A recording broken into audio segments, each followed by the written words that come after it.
नमस्कार प्रिय श्रोतागण, मैं राकेश मेहरोत्रा आप सबका अपने चैनल लेख व कहानियाँ में स्वागत व अभिनंदन करता हूँ। आज मैं अपने लेख गुरु पूर्णिमा की प्रथम कड़ी प्रस्तुत करने जा रहा हूँ। अपना लेख प्रारंभ करने के पूर्व गुरु चरणों की वंदना करता हूँ। मानस भजले गुरु चरणम दुस्तर भव सागर तरणम। गुरु पूर्णिमा पर्व गुरु शिष्य के मिलन का पर्व ही नहीं है, अपितु वास्तव में यह परंपरागत ज्ञान का एक मस्तिष्क से दूसरे मस्तिष्क में स्थानांतरण का पर्व है। यह वह पल है जब गुरु अपने शिष्य को ज्ञान, संस्कार एवं समर्पण की सीख देता है तथा शिष्य उसे आत्मसात कर अपना तथा समाज का कायाकल्प करता है। भारतीय संस्कृति के अनुसार गुरु वास्तव में वह है जो शिष्य में गुरु बनाने का प्रयास करे, अर्थात शिष्य को इतना योग्य बना दे कि वह उसे पराजित कर सके। श्रुति परंपरा के अनुसार हम जिस संत से ज्ञान को अंगीकृत करते हैं उसके प्रति कृतज्ञता ज्ञापित करने का पर्व है गुरु पूर्णिमा। कोई भी व्यक्ति कितना भी ज्ञानवान हो जाए मगर सद्गुरु के सानिध्य के बिना भवसागर नहीं पार कर सकता। वैसे तो गुरु आपके शिक्षक या आचार्य भी होते हैं, मगर सद्गुरु का सानिध्य सभी संबंधों में पूर्णता लाता है, जो हमें निस्वरूप का ज्ञान देता है, जिस ज्ञान की प्राप्ति के बाद न तो मोह उत्पन्न होता है और न दुख का प्रभाव पड़ता है। पर ब्रह्म की प्राप्ति भी ऐसे सद्गुरु के मार्गदर्शन और कृपा से ही संभव है। बस आपको ऐसे सद्गुरु की समीपता प्राप्त करने की भूख जगानी होगी। ऐसे गुरु ही हमारे ध्यान को सांसारिक विषयों से हटाकर इस अपरिवर्तनशील आत्मा पर केंद्रित करने का मार्ग प्रशस्त करते हैं। अतः गुरु एक शाश्वत है।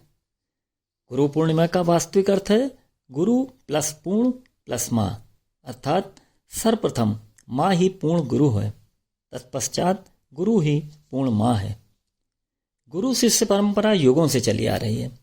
गु शब्द का अर्थ है अंधकार या अज्ञान तथा रू शब्द का अर्थ है प्रकाश या ज्ञान। अतः जो हमें अंधकार से प्रकाश की ओर ले जाए वही गुरु है। मनीषियों का मत है कि गुरु ही हमारा सच्चा मार्गदर्शक होता है। वेद व्यास जी ने तो महाभारत में गुरु महिमा बताते हुए कहा है कि जैसे ज्ञान विज्ञान के बिना मोक्ष नहीं हो सकता, उसी प्रकार सद्गुरु से संबंध हुए बिना ज्ञान की प्राप्ति नहीं हो सकती। गुरु कृपा से ही हम भवसागर से पार उतर सकते हैं। गुरु अपने हृदय में प्रेम भावना रखते हुए शिष्य को वैसे ही सज्जन व योग्य बनाता है जिस प्रकार एक कुम्हार घड़े को सुंदर बनाने के लिए अंदर से हाथ का सहारा देकर ऊपर से थाप मारकर उसे सुंदर सांचा प्रदान करता है। उसी तरह गुरु भी अपने शिष्य को डांट कर, फटकार कर, कठोर अनुशासन के साथ उसके जीवन को संस्कारवान बनाता है। यह कठोरता उसकी बाहरी होती है, यद्यपि अंदर से वह अत्यंत कोमल होता है।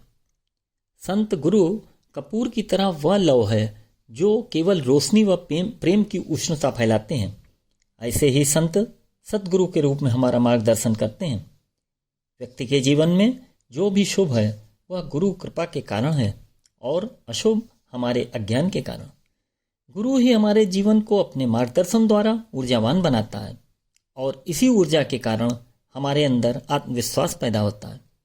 वह हमें मृत्यु का ज्ञान देकर निडर बनाता है, जिससे हम अधिक आत्म केंद्रित होते हैं।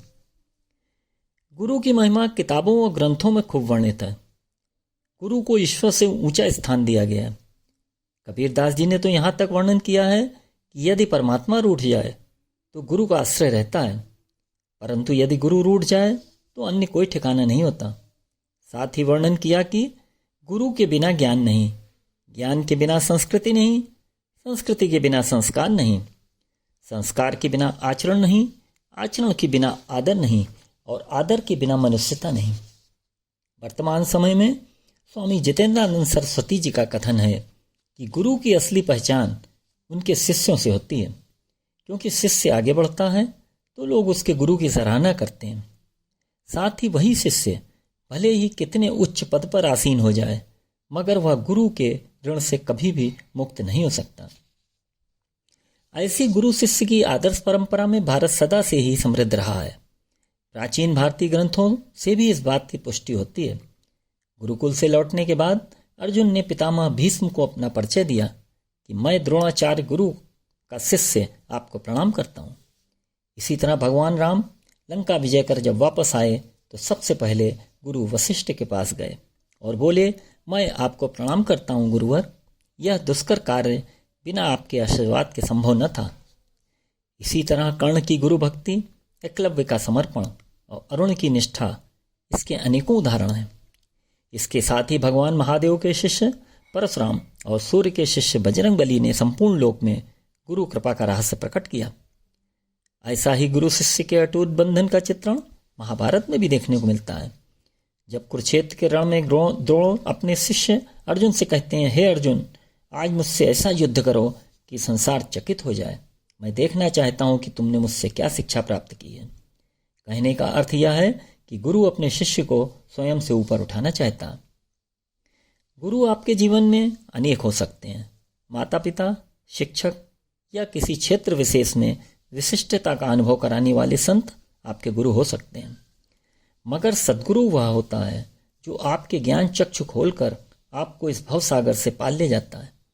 वह जीवन संग्राम में अपने शिष्य को शून्य से शिखर पूर्णता तक ले जाता है। इसीलिए सद्गुरु की शरण से बढ़कर कोई प्रतिष्ठा नहीं है। गुरु पूजा से सभी देवता भी प्रसन्न होते हैं। गुरु का सम्मान, उन पर आस्था व निष्ठा के रूप में गुरु दक्षिणा के पुष्प भेंट करना ही अभीष्ट है।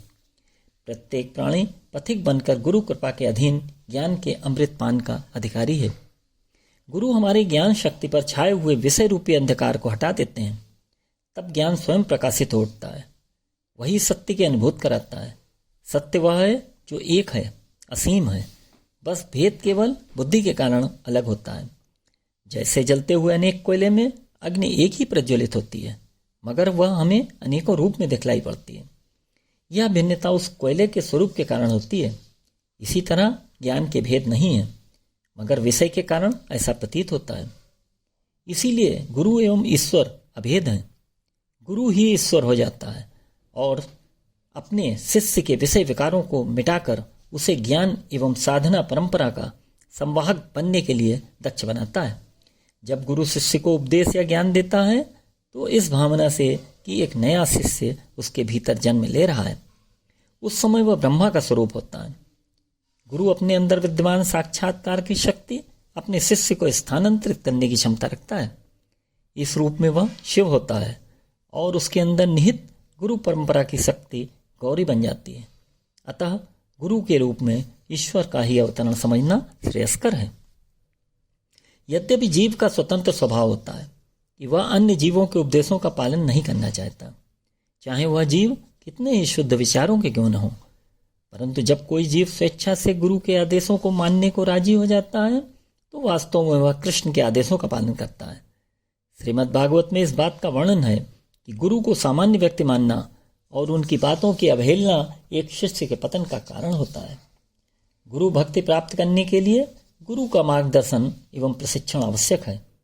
यह मार्गदर्शन उसे तब प्राप्त होता है जब वह शिष्य गुरु की शरण लेता है और अपने प्रश्नों का उत्तर पूछता है तथा उसकी सेवा में अपने को समर्पित कर देता है। व्यक्ति चाहे जैसा हो, दुराचारी या अधम से अधम योनि में जन्मा हो, चाहे जैसे भी संस्कार हो, यदि वह गुरु पर विश्वास कर शरण में समर्पण भाव से आएगा तो वह भवसागर से पार उतर जाएगा तथा उत्तम गति को प्राप्त होगा। इसको एक कथानक के माध्यम से भी समझा जा सकता है। एक बार एक शिष्य ने अपने गुरु से पूछा, नष्ट होने वाले इस शरीर में नष्ट न होने वाली आत्मा कैसे रहती है? गुरु ने बड़े प्यारे ढंग से उसका मार्गदर्शन करते हुए बताया, हे वत्स, दूध उपयोगी है किंतु एक ही दिन के लिए, फिर वो खराब हो जाता है। दूध में एक बूंद छाछ की टपका देने से वह दही बन जाता है जो एक दिन और टिकता है। दही मंथन करने पर वह मक्खन बन जाता है और एक दिन उसका जीवन और आगे बढ़ता है। मक्खन को उबालकर घी बनता है और घी कभी बिगड़ता नहीं है। इस प्रकार जैसे एक दिन में बिगड़ने वाले दूध में न बिगड़ने वाले तत्व घी छिपा रहता है, ठीक उसी तरह बस अशाश्वत शरीर में यह शाश्वत आत्मा रहती है। यह मानव शरीर दूध है, दैवी स्मरण छाछ है, सेवा भाव मक्खन तथा साधना करना घी है। अतः इसी प्रकार मानव शरीर को साधना से पिघलाने पर आत्मा पवित्रता प्राप्त करती है। अब मैं अपने लेख की इस कड़ी को समाप्त करते हुए आपसे विदा लेना चाहता हूँ और शीघ्र ही इस लेख की दूसरी कड़ी लेकर जल्द ही आपके समक्ष उपस्थित होऊंगा। अतः अब मैं अंत में आपसे फिर निवेदन करता हूँ कि मेरे इस चैनल को लाइक, सब्सक्राइब व शेयर अवश्य करें। नमस्कार। ओम शांति।